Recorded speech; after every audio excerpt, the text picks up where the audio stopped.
waa qiso dhab ah oo dhacday. Gabar ayaa waxay xaramka ku dhex aragtay maamo weyn oo ooynaysa, gacmahana kor u taagaysa oo aan ilmada kala joojinaynin.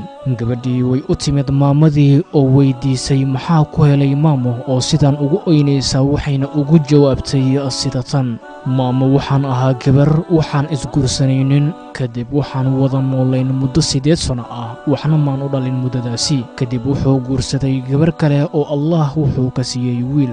Waxaan ahaa intaa kadib mid aad u qalbi jaban oo murugaysan. 2 sano kadib ayaa maalin waxaa dhacday in ninkaygii iyo xaaskiisii labaad ay safar u baxeen, waxaana la iiga tagay wiilkii yaraa ee ay dhaleen. Markii ay sii baxayeen ayaa waxaan go'aansaday inaan wiilka dilo oo gowraco, laakiin intaanan taa ku dhaqaaqin ayaa waxaa ii soo dhacay telefoon, kaasi oo la iigu sheegay ninkaygii iyo xaaskiisii kaleba in shil gaari ay ku geeriyoodeen. Kadib waxaan ku fikiray in wiilka yaraa aan silciyo oo silac uu u dhinto. Waan garaacay, weliba garaacis uu weliba la miirdoorsoomay, weliba isagoo ku dhawaaqaya maama maama. waxaana ku dhex tuuray maqaasinka isagoo miirdoorsoomay. wuu soo naaxay saacado kadib isagoo leh maamo caano. haddana mar labaad ayaan garaacay ilaa uu ka miirdoorsoomay, waxaana ku soo xiray maqaasinkii mar labaad.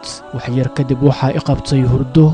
waan gam'ay, laakiin waxaan arkay riyo aan ka seexan waayay. hurdadaasi kadib waxaan arkay anigoo la i cadaabayo, qalbigayga lagu shubayo dhagaxaan naar ka samaysan, gacmahaygana budad naar ah lagu garaacayo. mar qura ayaan soo booday, waxaan maqlay saqiirkii oo cod hoose ku leh maamo biyo. anigoo naxsan ayaa biyo siiyey oo caano yarna u sameeyey. muddo kadib wuu koray wiilkii, wuxuuna ii haystay weligii inaan hooyadiisa ahay. waan guursaday tiro 3 nin oo kala duwan, laakiin wax owlaad ah alla igama siinin. hadda waxaan ahay 68 jir, isagiina waa 32 jir. maantana qofka xajka ii keenay waa isaga, wuxuuna ileeyahay kelimadii markii aan garaaci jiray uu igu oran jiray maama. waxaan la ilmaynayaa sida aan yeeli jiray xanuunkeeda iyo sida uu ii wanaajiyey maanta oo aan cid kale haysan, iyo anigoo u sheegi karin sida aan ku samayn jiray markuu ahaa saqiirka. weligaa saqiir yaraha xasdin ama qof bani aadan ahba ma ogid beri sida aad isku noqon doontaan. allow hooyooyinkeena barakeey,